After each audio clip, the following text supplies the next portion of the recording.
మన లోపట ఉన్న వాడిని చూసే శక్తి మనలో పెరిగినప్పుడు మన ఆలోచనల్ని, మన భావాల్ని, మన నమ్మకాల్ని తర్వాత రిపోర్ట్లు చూస్తే మొత్తం జీరో వచ్చేది. Zero report. ఏం చేసినామంటే ఏం తిన్నామంటే మీరు ఇచ్చిన టాబ్లెట్ తిన్నాను. నిజంగా టాబ్లెట్ ఇచ్చింది చాక్లెట్. మనం ఒక 10 కిలోమీటర్లు వెళ్ళాలనుకుంటే మొత్తం చీకటే ఉంది. 10 కిలోమీటర్లు స్తంభాలు వేసి లైట్లు పెట్టాల్సిన అవసరం లేదు. ఏం చేయొచ్చు సింపుల్గా చీకటిని పారితోలాలంటే మన చేతిలో ఒక చిన్న లాంతర్ ఉంటే సరిపోతుంది. మూసేపడే వరకు కరెంట్ వచ్చింది, బల్బు వెలిగింది, దయ్యం పోయింది. పోయింది దయ్యమా కాదు, భ్రమ. ఎగ్జాక్ట్గా లోపట ఎన్ని రోజులైతే అంధకారం చీకటి ఉంటుందో ఎన్నో భ్రమలు లోపట ఉంటాయి. నమస్కారం మాస్టర్స్, ఇక్కడ ఉన్న వాళ్ళందరికీ చాలా చాలా కృతజ్ఞతలు ముందుగా. సో మనం అష్టవక్ర గీత గురించి తెలుసుకుందాం. అష్టవక్ర గీతను ఓషో ఒక అద్భుతమైన మాస్టర్, మన అందరికి తెలిసిందే. ఓషో ఏదైనా కానీ స్ట్రేట్ గా కొట్టే తెచ్చే ఇది కరెక్ట్, ఇది కరెక్ట్ కాదు, ఇది తప్పు, ఇలా చేయాలి, చాలా క్లియర్ గా స్ట్రేట్ గా చెప్తా ఉన్నట్టు.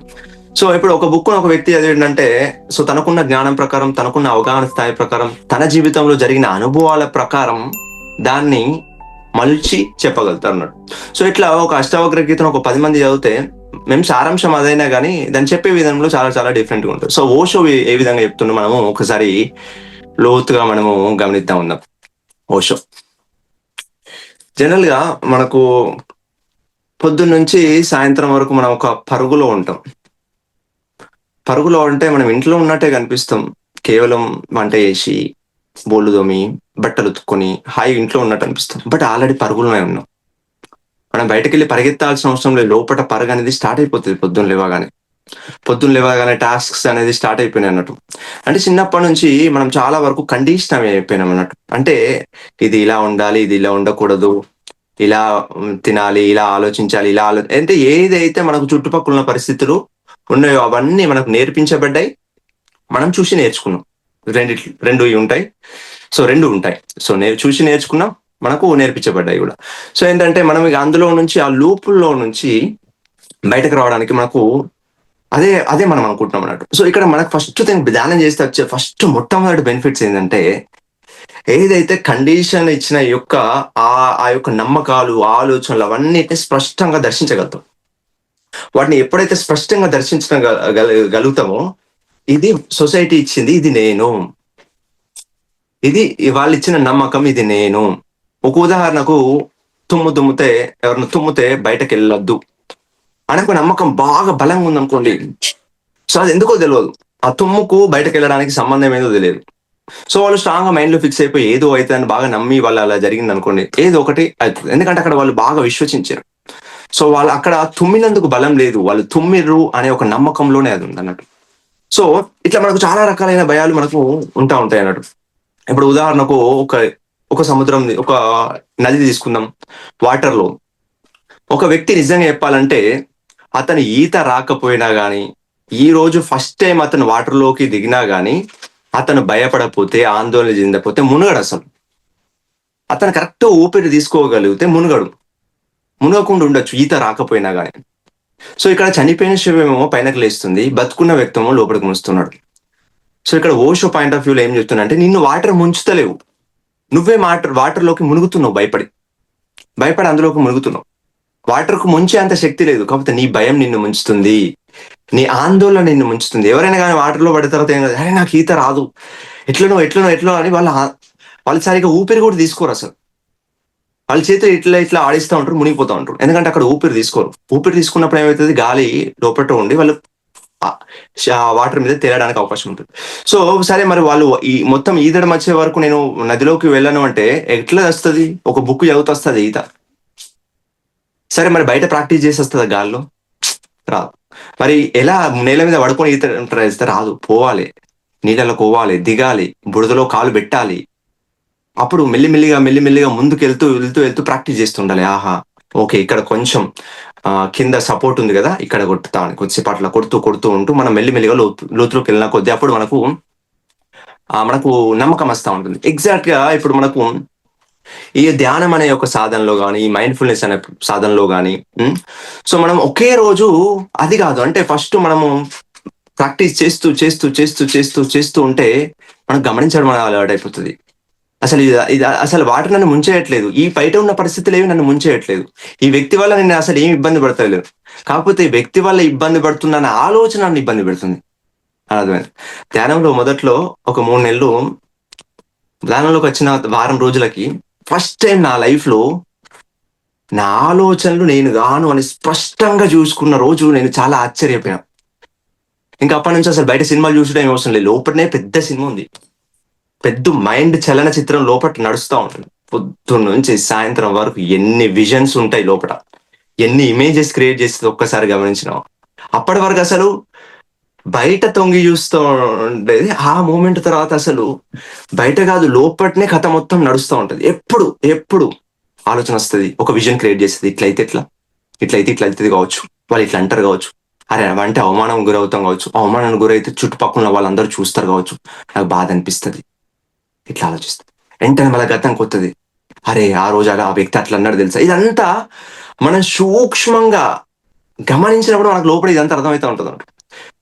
ఆ కొన్ని రోజులైతే మొట్టమొదట నన్ను తట్టుకోలేకపోయినా అసలు, నిజంగా చెప్పాలంటే. ఎందుకంటే మనకు ఆ సూక్ష్మ దృష్టి మన లోపల నుంచి ఉదయించినప్పుడు, మన లోపట ఉన్న వాడిని చూసే శక్తి మనలో పెరిగినప్పుడు, లోపట ఉన్న వాడంటే ఎవడో కాదు మనమే. కాకపోతే మన ఆలోచనల్ని, మన భావాల్ని, మన నమ్మకాల్ని మనం చూస్తున్నప్పుడు అసలు మనం నమ్మం. అప్పటి వరకు మనం పక్కోళ్ళ మీద, వీళ్ళ మీద, వాళ్ళ మీద కంప్లైంట్ చేస్తూ ఉంటాం కదా. నిజంగా మనం లోపలికి వెళ్తూ ఉంటే కంప్లైంట్లన్నీ ఆగిపోతాయి. ఎందుకంటే అంటే వాళ్ళు ఏదో కొద్దిపాటు వాళ్ళు అలా వేసి ఉంటారు, కానీ దానికి 1000 రెట్లు 1,00,000 రెట్లు లోపట మూత మోగిస్తూనే ఉంటది రేడియో. దాని ప్రకారమే మళ్ళీ నెక్స్ట్ స్టెప్. ఇప్పుడు ఒక ఎనర్జీ ఎలా ఉంటుందంటే, మన ఫ్రీక్వెన్సీ మన ఆలోచనలతో మనం పాజిటివ్ ఆలోచించినప్పుడు పాజిటివ్ ఉంటది, పాజిటివ్ గా మాట్లాడతాం, పాజిటివ్ ఫుడ్ తింటాం, పాజిటివ్ వ్యక్తుల్ని కలుస్తాం, పాజిటివ్ పరిస్థితులు ఏర్పడతాం. మనం నెగిటివ్ ఆలోచించడం అనుకోండి, మన ఫ్రీక్వెన్సీ మొత్తం డౌన్ అయిపోతుంది.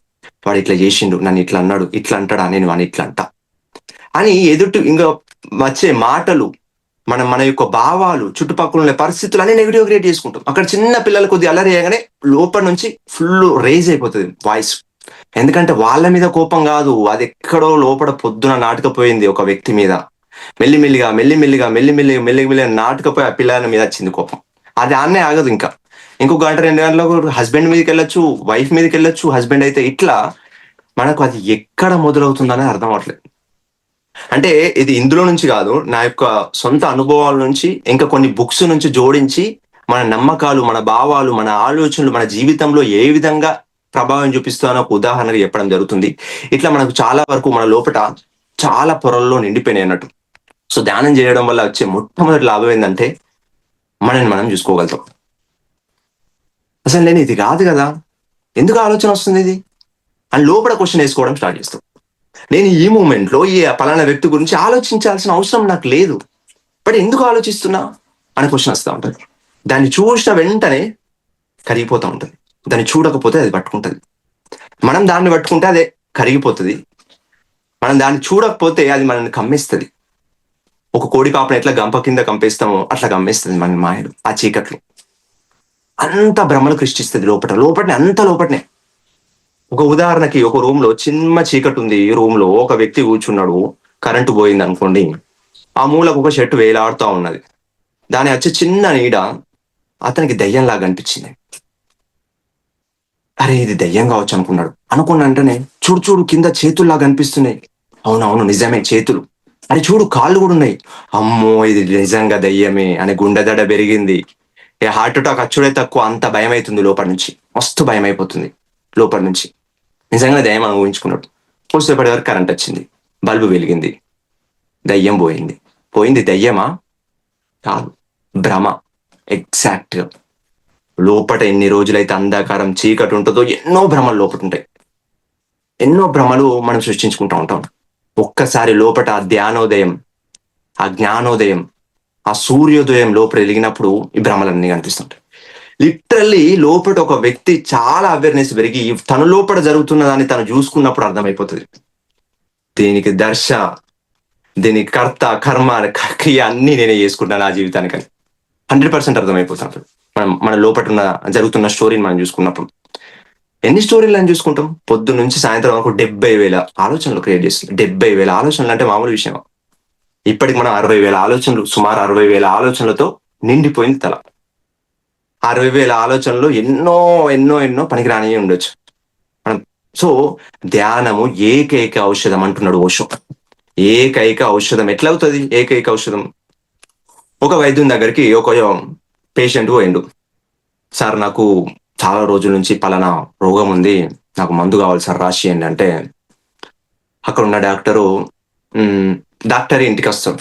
వాళ్ళ ఇంటికి వచ్చిన తర్వాత వాళ్ళ ఇంట్లో ఒక పెన్ ఉండదు, ఒక పేపర్ ఉండదు, ఏం ఉండదు రాయడానికి. ఈయనేమో బుక్ మర్చిపోతాడు డాక్టర్. సరే నాయన నీకు ఒక ప్రిస్క్రిప్షన్ రాసిస్తా అని అటు ఇటు చూస్తాడు. అక్కడ ఒక తెల్లని వస్త్రం కనిపిస్తుంది, దుస్తువు. దాన్ని తీస్తాడు, పెన్ను కనిపించదు, చిన్న ఒక రాయి కనిపిస్తుంది. రాయితోనే రాస్తాడు అన్నట్టు. ఈ మందు తెచ్చుకొని ఇది గోంకొని దీన్ని వారం రోజులు వేసుకో, వారం రోజులు కాదు 2 నెలలు టాబ్లెట్ ఇది వేసుకో అని చెప్తాడు అన్నట్టు. ఆ వ్యక్తి చాలా మహానుభావుడు అన్నట్టు, చాలా మహానుభావుడు. సో ఏం చేస్తాడంటే 2 నెలలకు డాక్టర్ చెప్పినట్టే వేసుకుంటాడు, వస్తు ఇస్తాడు. ఏమైంది పేషెంట్, ఇప్పుడు ఏమైంది, ఆరోగ్యం మంచిగా అయిందా? సార్ మస్తు అయింది, నేను ఆరోగ్యం చాలా ఆరోగ్యంగా ఉంటున్నా అన్నాడు. ఒక్కటే మాట. సరే ఏం చేసినావు, ఏ మందులు వేసుకున్నావు ఆయన అంటే, మీరు రాసిచ్చారు కదా. రాసిచ్చుడు కాదు, మీరు ఇచ్చారు కదా ఒకటంటే. ఏమి ఇచ్చిన అంటే, ఒక వస్త్రం ఇచ్చారు కదా, దాన్ని రోజు కట్ చేసుకున్నా, దాన్ని వేసుకొని వాటర్లో వేసుకుంది ఆయన. ఈ డాక్టర్ అనుకుంటాడు, నేను ఏం కట్ చేసి వేసుకున్నావు అంటే, మీరు వస్త్రం ఇచ్చింది కదా, వస్త్రాన్ని కట్ చేసుకున్నాను. మనుషులు అనుకుంటారు అన్నట్టు డాక్టర్, ఈ బుద్ధి తక్కువ అతను, నేను వస్త్రం మీద ఇది వేసుకో అంటే ఆ టాబ్లెట్ వేసుకో అన్నా కానీ దీన్ని కట్ చేసుకుంటాడని నాకు ఇట్లా తెలుసు. చూడండి ఎంత విచిత్రం. సో అయినా కానీ రోగం అయితే తగ్గింది కదా. సో ఎట్లయితే మందు అయితే పనిచేసింది, అక్కడ రాసుకుంది మందు కాదు, పూసుకుంది మందు కాదు, బట్ రోగం అయితే తగ్గిపోయింది. డాక్టర్ పని ఓకే అనుకుంటున్నాడు. అంటే కేవలం అక్కడ నమ్మిండు, ఇది తగ్గుతుంది, ఇది చాలా ఆరోగ్యంగా చేస్తుంది అంటే, ఆ వస్త్రము అతన్ని ఆరోగ్యంగా చేసింది, కట్ చేసేసుకున్నాడు కాబట్టి. సో ఇట్లా ఎంతో మంది సైంటిస్టులు ఎన్నో రీసెర్చ్ చేశారు. మనం చాలా వరకు చూస్తాము, ఇతను గొప్ప డాక్టర్, ఇతని దగ్గరకు పోతే ఏ రోగమైనా తగ్గుతుంది ఒక నమ్మకంతో పోతే మనకు కొద్ది తొందర నయమవుతుంది. ఆ డాక్టర్ పెద్ద మంచి డాక్టర్ ఏం కాదట, అతను రాసినవి అసలు ఏం పనిచేయదట అని ఒక అపనమ్మకంతో పోయి మనము వేయించుకుంటే నిజంగానే అది తగ్గదు. అంటే ఇక్కడ మన నమ్మకం ఎంత ఉపయోగపడుతుంది, చాలా ఉపయోగపడుతుంది. ఒకరోజు ఒక హాస్పిటల్లో ఒక వ్యక్తి చనిపోయే స్థితిలో ఉంటాడు అన్నట్టు. చనిపోయే స్థితిలో ఉంటే ఆ వ్యాధికి అసలు మందే లేదు, ఇంకా భూమి మీద మందు కనుక్కోలేరు. సరే అని చెప్పి ఏం చేస్తారంటే డాక్టర్లు కొన్ని చాక్లెట్ల, మంచి చాక్లెట్ల టైపు వాళ్ళు మెడిసిన్ లో ప్యాక్ చేస్తారు. ప్యాక్ చేసి ఏం చేస్తారంటే, నాయన ఇది మంచి అమెరికా నుంచి తెచ్చిన మందు, దీని ఖరీదు 1,00,000 రూపాయలు పెట్టి తెప్పించిన, ఒక్కొక్క టాబ్లెట్ ఖరీదు 5,000, చాలా జాగ్రత్త వేసుకో, కింద పడకుండా వేసుకో, ఓకే ఇవి జాగ్రత్తగా దాచిపెట్టుకో, ఈ డబ్బుల కంటే ఎక్కువ విలువైనది 1,00,000 రూపాయలు అని చెప్పి ఇస్తారు. ఆ వ్యక్తి యథావిధిగా డిశ్చార్జ్ అయ్యి ఇంటికి పోతాడు. చాలా జాగ్రత్తగా దాన్ని ఒక దైవత్వం లాగా భావించి, ఇదే నన్ను కాపాడుతుంది, మళ్ళీ అమెరికా డాక్టర్లు కనిపెట్టారు అని చెప్పిన తర్వాత 2 నెలలు వేసుకుంటాడు. వేసుకొని వచ్చిన తర్వాత రిపోర్ట్ చూస్తే మొత్తం 0 వచ్చాయి, 0 రిపోర్ట్. ఏం చేసినామంటే, ఏం తిన్నామంటే మీరు ఇచ్చిన టాబ్లెట్లు తిన్నాను. నిజంగా టాబ్లెట్లు ఇచ్చింది చాక్లెట్లు, పిప్పర్మెంట్లు తెలుగులో చెప్పాలంటే. అవి తిని ఆరోగ్యవంతంగా అయింది. ఎట్లా పాసిబుల్ అయింది? ఇదంతా ఏదో గుడ్డిగా చెప్పడం కాదు, ఇదంతా పెద్ద పెద్ద గ్రంథాలే ఉన్నాయి. ప్లాసిబో అనే ఒక book, power of sub conscious అనే మైండ్ అనే బుక్, థింకింగ్ అండ్ డెస్టినీ అనే బుక్స్, ఇంకా ఎన్నో బుక్స్ ని మనం పరిశీలించినప్పుడు ఏంటంటే, సో ఎన్నో రోగాలు వాళ్ళు ఏం చేయకపోయినా తగ్గిపోతున్నాయి.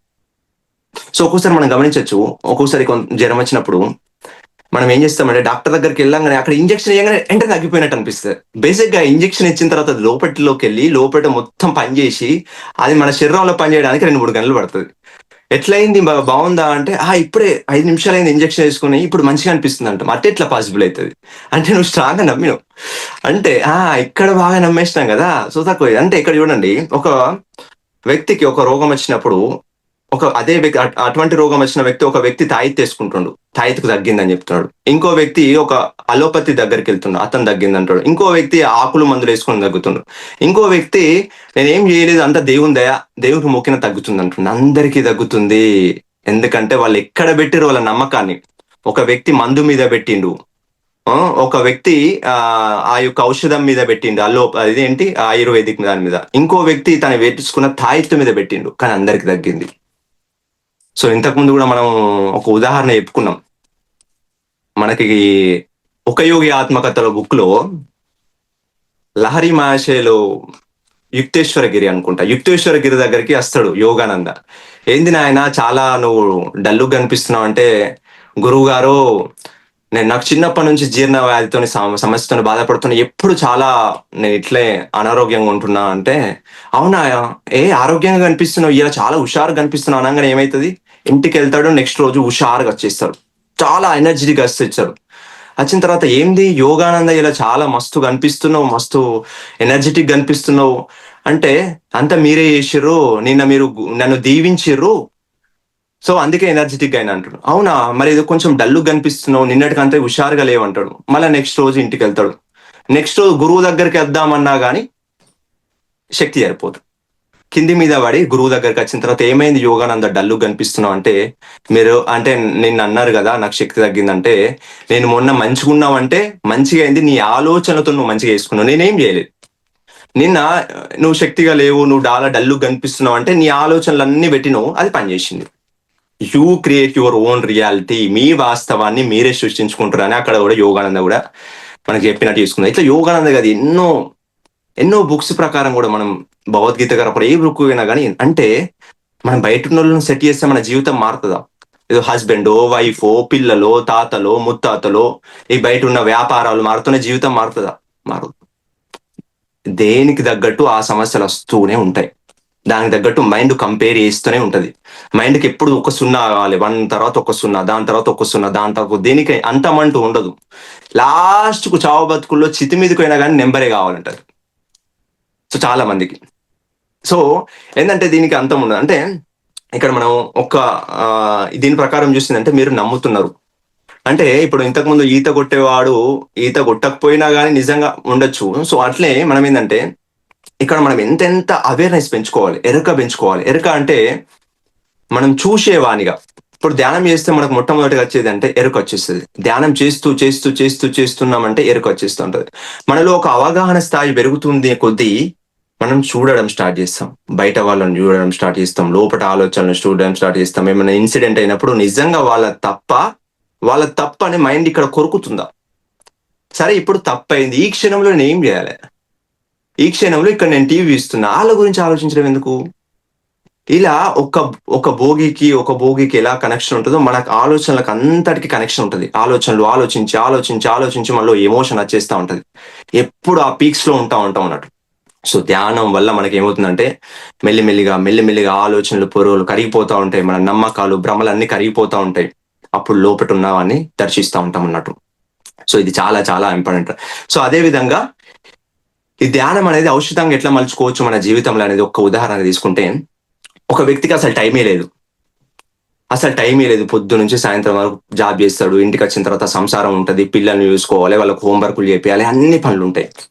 సో నాకు టైం లేదు, నేను ఎట్లా ధ్యానం చేయాలి అనే ఒక వ్యక్తి అన్నాడు అనుకోండి, ఆ వ్యక్తికి ఈ యొక్క అష్టావక్రుడు ఏం చెప్తున్నాడంటే, నీ పనిని ధ్యానంగా మార్చుకో అని చెప్తున్నాడు. సో ఇప్పుడు నువ్వు ధ్యానం చేయలేకపోతున్నావు, నువ్వేం చేస్తున్నావు? ఫర్ ఎగ్జాంపుల్ కూరగాయలు కట్ చేస్తున్నావు, వంట చేసేటప్పుడు నీ మైండ్ ఏం చెప్తుంది? ఎక్కడో ఉన్న నీ అమ్మ గురించో కొడుకు గురించో ఆలోచిస్తుంది. అవసరం లేదు కదా, ముందట క్యారెట్ ఉంది, చేతిలో కత్తుంది, పూర్తిగా ఇప్పుడు ఈ క్షణంలోనే దాన్ని గమనించు, కట్ అక్కడికి ధ్యాస పోతుంది, తీసుకొచ్చి ఇక్కడ పెట్టు. అంటే కర్మను ధ్యానంగా మలుచుకో. వింటున్నాం, ఆలోచనలు వస్తూ ఉంటాయి, అక్కడ పప్పుడు కింద తినాలనా, ఇదవుతుందా అదవుతుందా, అవసరం లేదు కదా, ఈ క్షణంలో ఏంది వినడం. అంటే మనం చేస్తున్న ప్రతి పనిలోకి మనం ధ్యానాన్ని అప్లై చేయాలి అని చెప్తున్నాడు అన్నట్టు. సో ఇప్పుడు నిజంగా నిత్య జీవితంలో ఇప్పుడు చాలా మందికి ఎవరిని అడిగినా ధ్యానం చేయాలంటే ధ్యానం టైం లేదంటుంటారు. ఓకే, అంటే వాళ్ళు ఇలా ఒక వ్యక్తి స్విమ్మింగ్ పూల్లో ఎలా ఈత అయితే నేర్చుకుంటా ఉంటాడో ఆ విధంగా మనం దీంతో స్టార్ట్ చేయాలన్నట్టు. సరే వాళ్ళకి టైం లేకపోయినా వాళ్ళు మెల్లిమెల్లిగా నడుస్తూ ఉన్నప్పుడు, తింటూ ఉన్నప్పుడు, మాట్లాడుతూ ఉంటున్నప్పుడు, వింటూ ఉన్నప్పుడు, పనులు చేస్తున్నప్పుడు, స్నానం చేస్తున్నప్పుడు ప్రతిదాన్ని మనము అనుభూతి చెందుతూ మనం ప్రజెంట్ మూమెంట్ లో వేయడానికి ప్రయత్నిస్తూ ఉండాలి రోజు రోజుకి. సో ఇది ఇప్పుడు ఒక ఉదాహరణ చెప్పాలంటే, ఒక డాక్టర్ దగ్గరికి వెళ్తే, సో నాయన ఈ మందు తీసుకొని నువ్వు తేనెలో కలుపుకొని తాగన్నాడు అనుకోండి. సార్ నాకు తేనె పడదు, నాకు తేనె అంటే అస్సలు ఇష్టం ఉండదు అన్నాడు అనుకోండి. సో నువ్వు సరే వాటర్లో కలుపుకొని తాగంటాడు. అదే వాటర్ కూడా నాకు అంత వాటర్తో తాగబుద్ధి కాదంటే ఇంకో దాంట్లో కలుపుకుంటాడు, పాలలో కలుపుకుంటాడు, ఇంకో దాంట్లో. సో ఇక్కడ ఔషధం మారట్లేదు, ఔషధం ఒక్కటే, కాకపోతే వాళ్ళు తీసుకునేది ఉంటుంది కదా, అది మారుతూ ఉంటుంది. సో ఇప్పుడు మందు పని చేయదా? మందు పని చేస్తుంది, జస్ట్ అది మింగడానికి మాత్రమే ఉపయోగపడుతుంది అన్నట్టు. సో అదే విధంగా ఏంటంటే ఇక్కడ ధ్యానం ఒక్కటే. సో దాన్ని మనం వివిధ విధాలు మన జీవితంలో మనం అప్లై చేసుకోవచ్చు అన్నట్టు. సో మనం అంటే ఇక్కడ ఇప్పుడు మనము ధ్యానంలో మెడిటేషన్లో కూర్చొని మనం శ్వాస మీద ధ్యాస పెడతా ఉన్నాం, పని చేస్తున్నప్పుడు పని మీద ధ్యాస పెడతా ఉంటాం అన్నట్టు. సో ఇట్లా దీన్ని కర్మయోగం అని ఇక్కడ అష్టావక్ర గీత మనకి చెప్తున్నాడు. ఇంకొకటి జ్ఞానయోగం. చాలా మందికి చాలా ఆలోచనలు ఉంటాయి, ఎన్నో పనికిరాని ఆలోచనలు చాలా ఒక సముద్రం లాగా పొంగిపోతా ఉంటాయి. గమనించు, ఆడ కూర్చున్నావు, నడుస్తున్నావు, ఆలోచనలు వస్తున్నాయి, గమనించు, జస్ట్ గమనించు. ఎందుకు ఆలోచనలు వస్తున్నాయి, ఇవే ఎందుకు రావాలి, ఇవే ఎందుకు రాకూడదు, ఇదంతా కాదు, గమనించు. జస్ట్ చూడడం నేర్చుకో, గమనించడం నేర్చుకో, సాక్షి తత్వాన్ని పెంపొందించుకో. ఆలోచనలు చూస్తూ చూస్తూ చూస్తూ చూస్తుంటే ఆలోచనలు కూడా కరిగిపోతా ఉంటాయి. సో దీన్ని జ్ఞానయోగం అని పేర్కొనబడింది. నెక్స్ట్ది భక్తి యోగం. భక్తి యోగం అంటే మన లోపల ఎన్నో రకాలైన అనుభూతులు వస్తూ ఉంటాయి అన్నట్టు. అది భక్తి కానీ, విశ్వాసం కానీ, ఆనందం కానీ, ఎన్నో రకాలైన లోపల అనుభూతులు వస్తూ ఉంటాయి కదా. ఆ అనుభూతులను గమనించు. అనుభూతులు గమనిస్తూ గమనిస్తూ గమనిస్తూ ఉంటే సో దాన్ని దాటుకొని ఒక సాక్షితత్వం అనేది మనలో ఉదయిస్తుంది అన్నట్టు. ఆ సాక్షితత్వం ఉదయించిన తర్వాత ఒక చిన్న పిల్లల్లాగా అయిపోతాం మనం. జస్ట్ గమనిస్తూ ఉంటాం. మనకు ఆ సైలెన్స్ లో ఉండే శబ్దం కూడా అర్థమవుతుంది. అంత సైలెన్స్ లోకి మనం వెళ్ళిపోతూ ఉంటాం అన్నట్టు. సో ఈ క్షణంలో జస్ట్ 30 సెకండ్లు అన్ని ఆపి ఈ మూమెంట్ లోకి వచ్చినప్పుడు కూడా మనం అది అనుభవించవచ్చు. సో అష్టావక్రుడు ఏమంటాడంటే, మరి ఎన్నో సంవత్సరాలకి జ్ఞానోదయం పొందుతా అనే భ్రమను విడిచిపెట్టండి. ఇప్పుడు ఈ క్షణంలో ఇక్కడే మీరు పూర్తి జ్ఞానోదయం అయిపోయారు. గమనించండి. అయితే వినడమా, చూడడమా, జస్ట్ గమనించండి, ఆలోచన లేకుండా. సో దీని గురించి ఎకార్ట్ టోల్ అనే ఒక జర్మన్ సైంటిస్ట్ కూడా చెప్తాడు. అతని జీవితంలో ఏమైతుందంటే 69 సంవత్సరాలు నరక యాతన అనుభవిస్తాడు. సమస్య ఏం లేదు, ఎప్పుడు డిప్రెషన్, యాంగ్జైటీ, ఏదో ఆలోచన తిరుగుతా ఉంటాయి. ఎందుకు బతికిండో అర్థం కాదు, ఎందుకు జాబ్ చేస్తుండో అర్థం కాదు, అసలు జీవితం మొత్తం అస్తవ్యస్తంగా ఉంటుంది. అతని పేరు ఎకార్ట్ టోల్. సో అస్తవ్యస్తంగా ఉన్న టైంలో ఒకరోజు పొద్దున మేల్కుంటాడు. ఒక రాత్రి ఒక ఎక్స్పీరియన్స్ జరుగుతుంది. పొద్దున మేల్కొన్న తర్వాత పూర్తి నిశ్శబ్దం, ప్రతి సౌండ్ వినిపిస్తుంది. బయట జరిగే పక్షుల సౌండ్ వినిపిస్తుంది, వెహికల్ సౌండ్ వినిపిస్తుంది. అతను ఎంటర్టైన్మెంట్ అయిపోతాడు ఒకే రోజులో, ఒక్క మూమెంట్లో. అప్పటి నుంచి అతనికి జీవితాన్ని చూసే దృష్టి కోణం మొత్తం మారిపోతూ ఉంటుంది. క్లియర్గా ఇప్పుడు ఈ క్షణంలో ఉంటే అసలు ఏ సమస్య ఉండదు. ఇప్పుడు ఈ క్షణంలో ఈ పని చేస్తే అసలు ఏ సమస్య ఉండదు. అంటే మనం ఏం చూస్తున్నాం అంటే గతాన్ని, ఫ్యూచర్ను తీసుకొచ్చి ఇక్కడ పెట్టి ప్లస్ ఇక్కడ జరుగుతున్న దాన్ని, ఈ మూడింటిని ఇక్కడ పెడుతున్నాం కాబట్టి మనలో గందరగోళం ఉంటుంది అన్నట్టు. గతము, ఫ్యూచర్, ఈ మూమెంట్. అప్పుడే అక్కడ పడతాం, అప్పుడే వెనక్కి వెళ్తాం, అప్పుడే ఇక్కడ ఉంటాం, ఇక్కడ కొంచెం వింటాం. దీనివల్ల మనకు అసలు క్లారిటీ లేకుండా. సో రోజు రోజుకి మనం ఎట్లా ప్రాక్టీస్ చేయాలి అని అతను కూడా చెప్తా ఉంటాడు, ఎకార్ట్ టోల్ కూడా చెప్తా ఉంటాడు. మీరు పూర్తిగా ప్రతీది ఆస్వాదిస్తూ దాన్ని పూర్తిగా ఫీల్ అవుతూ ఈ క్షణంలో ఉండడానికి ఎన్నిసార్లు పడిపోయినా సరే పర్లేదు, మీరు ప్రయత్నిస్తూ ఉండండి. జ్ఞానోదయం ఇప్పుడు ఈ క్షణం మీ దగ్గరనే ఉంది. ఈ క్షణం ఎగ్జాక్ట్ ఈ మూమెంట్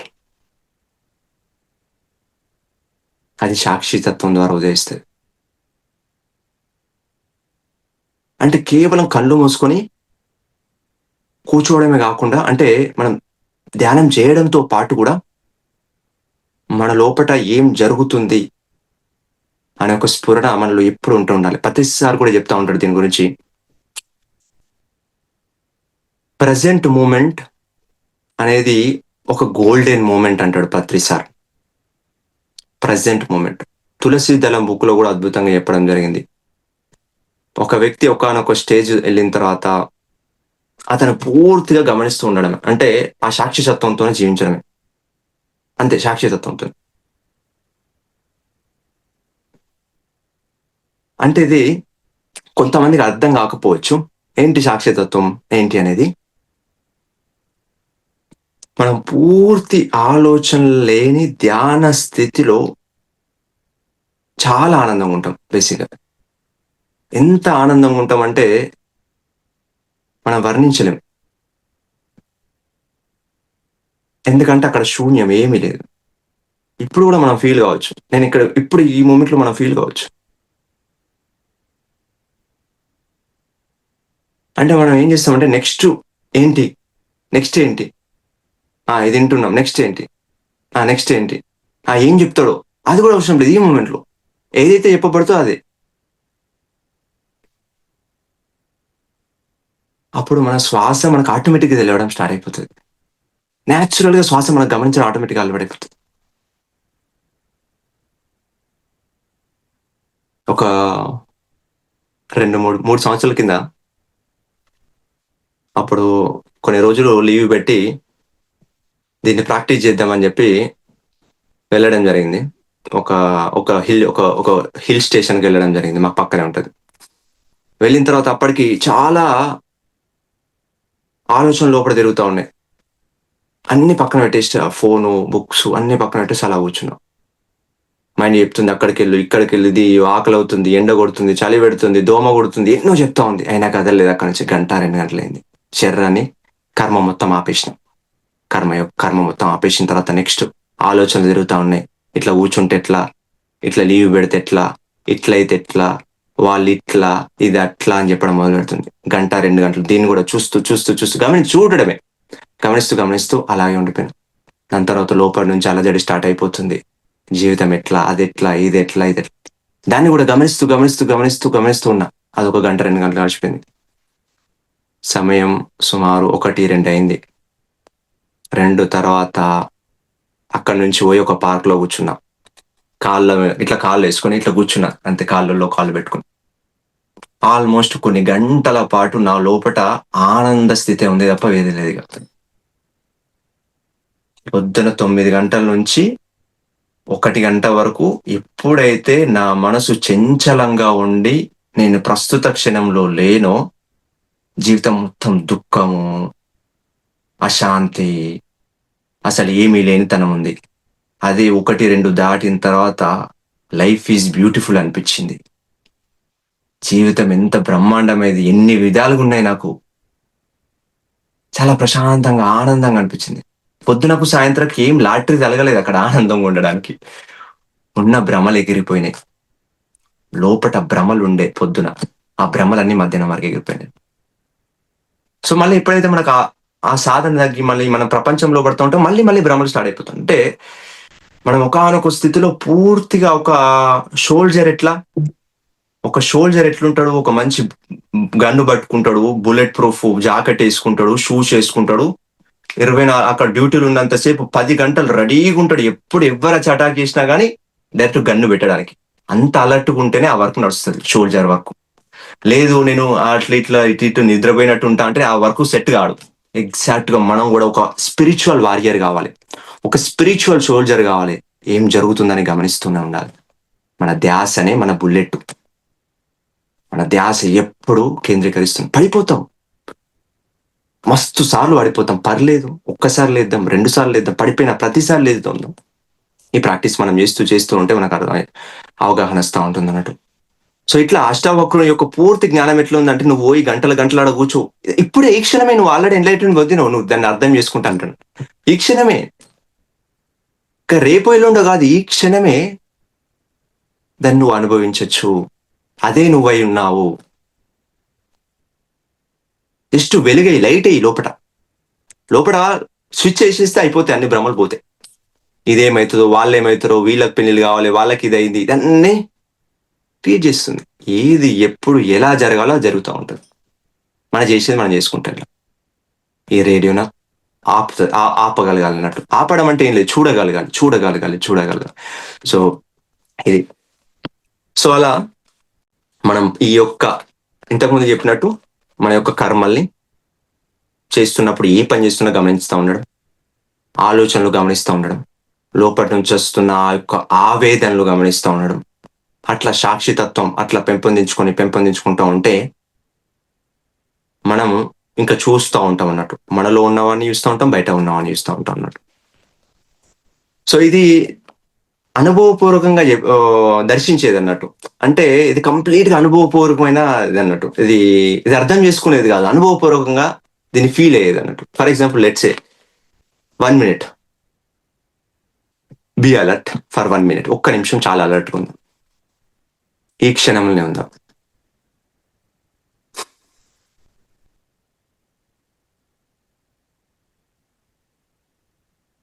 ఇక్కడ ఈ క్షణమే.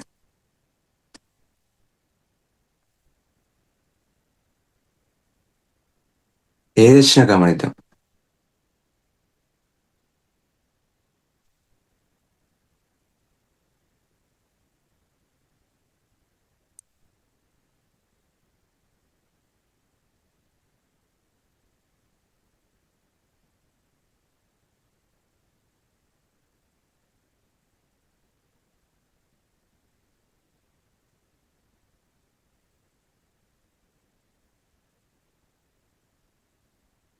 ముప్పై సెకండ్.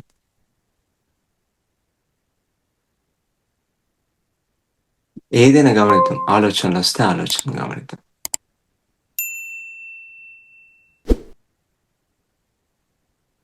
గమనిస్తే మాయమైపోతుంది.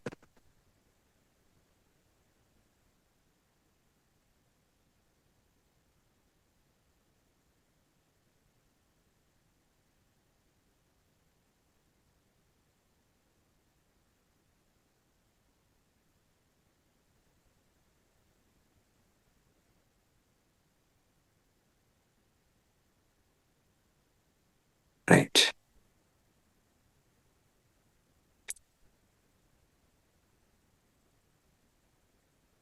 సో ఏమైనా డిఫరెన్స్ తెలిసిందా? ఎవరైనా తెలిస్తే ఎస్ అని, లేదంటే ఏదైనా అంటే ఈ 1 minute గమనించినప్పుడు కాస్త ప్రశాంతంగా ఎట్లా పెట్టచ్చు, జస్ట్ సింపుల్ ఇట్లా పెట్టచ్చు. Okay Sujatha madam, okay okay Nampally master, okay very good Himaja madam. అంటే మనం మనలో కాస్త ఆ గమనించేవాడిని పెట్టుకొని మనం పనులు చేస్తూ ఉండాలి. ఇది ఒక సాధన, ఇది ఒక రకమైన సాధన అన్నట్టు. అంటే మనం ఏ పని చేస్తున్నామో అందులో మనల్ని గమనిస్తున్నాం. అంటే అది ఏదైనా కానీ మనం ఒక బట్టలు ఉతుకుతా ఉన్నాం, గమనించండి. ప్రశాంతంగా తింటా ఉన్నాం, గమనించండి. మాట్లాడుతూ ఉన్నాం, గమనించడం. వింటూ ఉన్నాం, గమనించడం. పూర్తిగా మనం గతం ఫ్యూచర్ అన్ని పక్కన పెట్టేద్దాం, జస్ట్ గమనించడం. సంబంధం లేదు. అంటే ఈ క్షణంలో పనికిరాని ఆలోచనలన్నిటితో మనకు సంబంధం లేదు. ఈ అరగంట అద్భుతమైన ఆహారాన్ని తినడం, ప్రపంచం మొత్తం కింది ముందు అయినా కానీ నాకు అవసరం లేదు, ఇప్పుడు నేను తినడం అంతే, పూర్తిగా. అట్లా మనం ఏ పని చేసినా కానీ ఒక భక్తి యోగం అంటే ప్రతి దాంట్లో వాళ్ళు ఆ భక్తిలో మునిగిపోయడం, పారవశ్యమే మునిగిపోవడం. అంటే ఇదే ఇప్పుడు ఒక రామదాసు పాట పాడినంటే ఏదో అందరిలాగా వాడలేడు, పూర్తిగా సరెండర్ అయిపోయాడు. రామ రామ రామ రామ అనుకుంటూ పూర్తిగా సరెండర్ అయిపోయాడు. అట్లా ఈ ఎన్లైటన్ వ్యక్తులు ఏ పని చేసినా కానీ ఇట్లా పూర్తిగా నిమగ్నమవుతారు. అక్కడ అహంకారం ఉండదు, ఇక మనసు ఉండదు. మనుషులు అయిపోతే చిన్న పిల్లలయ్యారు.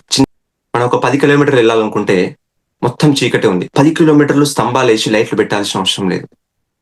ఏం చేయొచ్చు సింపుల్గా చీకటిని పారితోలాలంటే? మన చేతిలో ఒక చిన్న లాంతర్ ఉంటే సరిపోతుంది. 3 అడుగులు వస్తే సరిపోతుంది. 10 కిలోమీటర్లైనా వెళ్ళొచ్చు, 100 కిలోమీటర్లైనా వెళ్ళొచ్చు.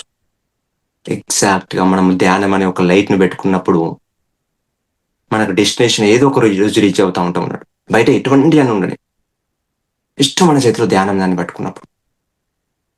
ధ్యానము పట్టుకున్నామంటే అది ఎటువంటి పరిస్థితి మనం ముందుకు తీసుకెళ్తూ ఉంటుంది, ఎన్ని కిలోమీటర్లైనా. సో ఇక్కడ మన గమ్యం ఇంపార్టెంట్ కాదు, మన చేతిలో లాంతర్ ఉందా లేదా, అంతే సింపుల్ ఇంపార్టెంట్. ఆ ధ్యానము మన యొక్క సాక్షి తత్వము. ధ్యానంలో మనం పొందుగే సాక్షితత్వం. మెయిన్గా ఇప్పుడు ఒక జ్ఞానోదయం పొందిన వ్యక్తి ఏదైనా అన్నప్పుడు ఎందుకు అతను ఎక్కువ కోపం రాదంటే అతను అక్కడే చూడగలుగుతాడు లోపట, అక్కడే చూడగలుగుతాడు. ఇంకొక రెండో థాట్ అనేది ఉండదు, ఇప్పుడు ఏం చేద్దాం, ఎలా దీన్ని రిజాల్వ్ చేద్దామని. అదే ఒక జ్ఞానోదయం పొందిన వ్యక్తి నన్ను నన్ను ఇలా అంటాడా, స్టార్ట్ అయిపోయింది. ఇంత మాట అంటాడా, ఎంత అవమానకరం. 50-100 ఆలోచనలు, ఎక్కడొక ఎమోషన్. అంటే ఆలోచనలే ఎమోషన్ సృష్టిస్తూ ఉంటుంది. మన జీవితంలో చాలా వరకు వచ్చేటి అన్నిటికీ మనం ఆల్రెడీ దీపం వెలిగిస్తాం. అక్కడ సై అంటేనే మన లోపల ఆల్రెడీ అయిపోతాం, మనకు తెలియకుండానే అది జరిగిపోతూ ఉంటుంది అన్నట్టు. ఒకటిసారి కోపం వచ్చేస్తుంది, అంతకుముందు ఎన్నో వందల ఆలోచనలు కూడగట్టగానే కోపం వచ్చేసింది. సో అట్లా మనం ఈ సాక్షితత్వం పెంపొందించుకున్నప్పుడు జీవితంలో కష్టాలు వచ్చినాయి, చాలా పరిస్థితులు వచ్చినాయి. ఓకే, సాక్షిత ఏం చేయాలి, ఇప్పుడు కష్టం ఉంది, ఏం చేయాలి? బుద్ధుడు చెప్తాడు, pain is there, suffer is optional. నొప్పి ఉంటుంది, నువ్వు బాధపడవా నీ చేతులు ఉంటుంది అంటాడు. అందరికి కష్టాలు ఉంటాయి, ఎవరికి లే కష్టాలు. భూమి అనేది కష్టాలంటే ఛాలెంజెస్ అనుకోవచ్చు.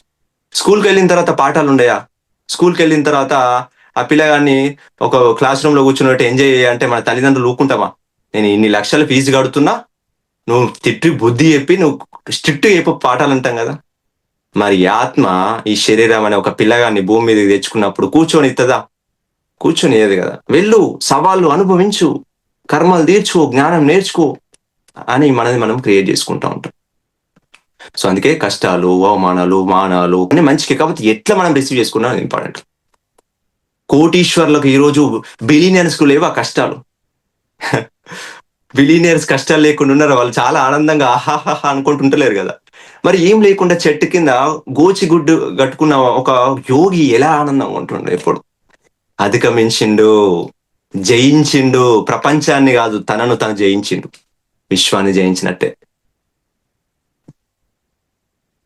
కోట్ల రూపాయల వాడు కూడా ఆరోగ్యం ఎక్కడ ఏమైపోతుందో, చనిపోయిన తర్వాత ఏమవుతుంది, డబ్బులంతా ఎవరు తింటారో, నా కొడుకు ఇదంతా అసలు అనుభవిస్తాడా, వృధా ఖర్చు చేస్తాడా, ఆ పేరు నిలబెడతాడా, ఇదే ఉంటది.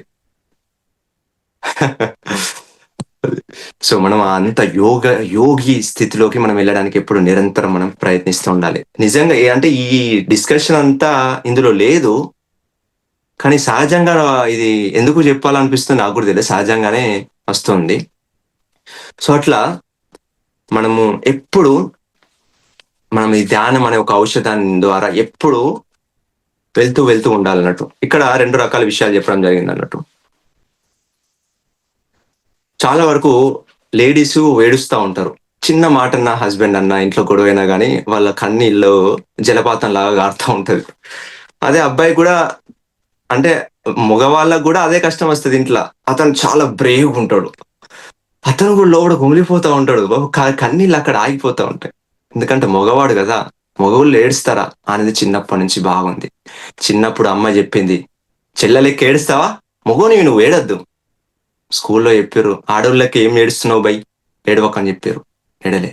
పెద్ద పెరుగుతా ఉంటే కష్టాలు పడితే ఫ్రెండ్స్ చెప్పారు, ఏడలే. వైఫ్ చెప్పింది, నేనంటే ఏడుస్తున్నా, నువ్వెందుకు ఏడుస్తున్నావు అని చెప్పింది. ఆపేసుకుంటున్నాం మొగోళ్ళం ఇక్కడనే. మనకు లేవా, మనకు రాదా ఏడుపు, కట్టేసుకుంటున్నాం బ్యారియర్స్ జలపాతానికి. సో ఇక్కడ ఈ బుక్ లో ఏం చెప్తున్నాడంటే, ఏడవండి, విడవండి, ఆ డోర్లు విడవండి, కారని కన్నీళ్ళు పోతుంది, ఏమవుతుంది. ఏమన్నా అనుకుంటారా మగోను ఎందుకు అడుస్తున్నావు అంటే, ఏడవద్దా, మొగోళ్ళకు ఎమోషన్స్ లేవా? ఆడవాళ్ళకి ఏవైతే గ్రంథులు ఉత్పత్తి అవుతున్నాయో మొగోళ్ళకు కూడా అవుతున్నాయి. మరి ఎందుకు మగవాడు ఏడుతలే అంటే, చిన్నప్పటి నుంచి రుద్దించబడింది, ఏడవద్దు. ఎందుకు ఏడవద్దు, ఎందుకు ఏడవద్దు? ఏడవచ్చు, ఎమోషన్స్ రిలీజ్ చేసుకోవచ్చు. ఈరోజు చాలా వరకు సొసైటీలో చూస్తే ఉన్మాదులందరూ మగవాళ్ళే ఉంటున్నారట. చాలా మంది, చాలా మంది వాళ్ళకి ఎక్కువ కోపాలు వస్తున్నాయి, వాళ్ళకి ఎక్కువ ఆవేశాలు వస్తున్నాయి, వాళ్ళే యుద్ధానికి సిద్ధం ఉంటారు. ఎందుకు, లోపల ఉండిపోయింది. సో దాన్ని రిలీజ్ చేసుకోండి అని చెప్తున్నట్టు. అనుభూతి అది కూడా మంచి అనుభూతి, ఏడవడం కూడా మంచి అనుభూతి, అది కూడా అనుభూతి. ఆనందం ఎటువంటి అనుభూతి, ఏడుపు కూడా తప్పేం కాదు. ఏదైనా కానీ ఒకటి అంతకు మించిన తర్వాత మన కన్నీళ్ళు వస్తాయి. అది ఆనందంగా, చాలా ఆనందపడితే కన్నీళ్ళు వస్తాయి, చాలా బాధపడితే కన్నీళ్ళు వస్తాయి. సో రిలీజ్ చేసుకోండి, రిలీజ్ చేసుకుంటే ఫ్రీ అయిపోతారు. ఒక రాయి ఉంది, ఒక బండి ఉంది, ఒక మంచి అమ్మాయి వచ్చి బండిని తీసుకొని జుట్టులో పెట్టుకోదు. చాలా స్మూత్‌గా మహా అయితే 2 రోజుల్లో వాడిపోయి, ఎండిపోయి, కరిగిపోయే పువ్వును పెట్టుకుంటది. ఎందుకంటే దాంట్లో మధురత్వం ఉంటది. ఆ మధురత్వాన్ని మనం ఇష్టపడతాం. రాయినెవరు పెట్టుకుంటారు? బండలాగా ఎటు కదలదు, గట్టిగుంటది, కరగదు. అంటే మనమంతా సున్నితత్వం కావాలి. సున్నితత్వం కావాలంటే ఏడ్చుకుంటా కూర్చోవడం అని కాదు. అంటే స్పందించడం. ఒక అద్భుతమైన పువ్వు సూర్యుడు ఎటొస్తే అటు తిరుగుతా ఉంటది. సో, అట్లా మనము స్పందిస్తూ ఉండాలి. పరిస్థితులకి ఏం కాదు. సో, అట్లా దానివల్ల రిలీజ్ అవుతా ఉంటదన్నట్టు. సో, మనం లోపల దుఃఖిస్తలేం, బాధపడతలేం అంటే ఇట్స్ ఫైన్. బట్ నటిస్తున్నామంటే అక్కడ మనం అది వస్తున్నాం. సో, కొన్ని సందర్భాల్లో మనం ఏడవచ్చు తప్పులేదు. కొన్ని పరిస్థితుల్లో అక్కడ రిలీజ్ అయిపోతది. నటించాల్సిన అవసరం లేదు అని ఇక్కడ మనకు చెప్పడం జరుగుతుందన్నట్టు. ఇంకా ఇక్కడ మాంసాహారం గురించి కొన్ని విషయాలు చెప్పడం జరిగింది. సో, ఇది చెప్పుకొని మనం ముగిద్దాం. టైం గూడా ఆల్మోస్ట్ అయిపోయినట్టే.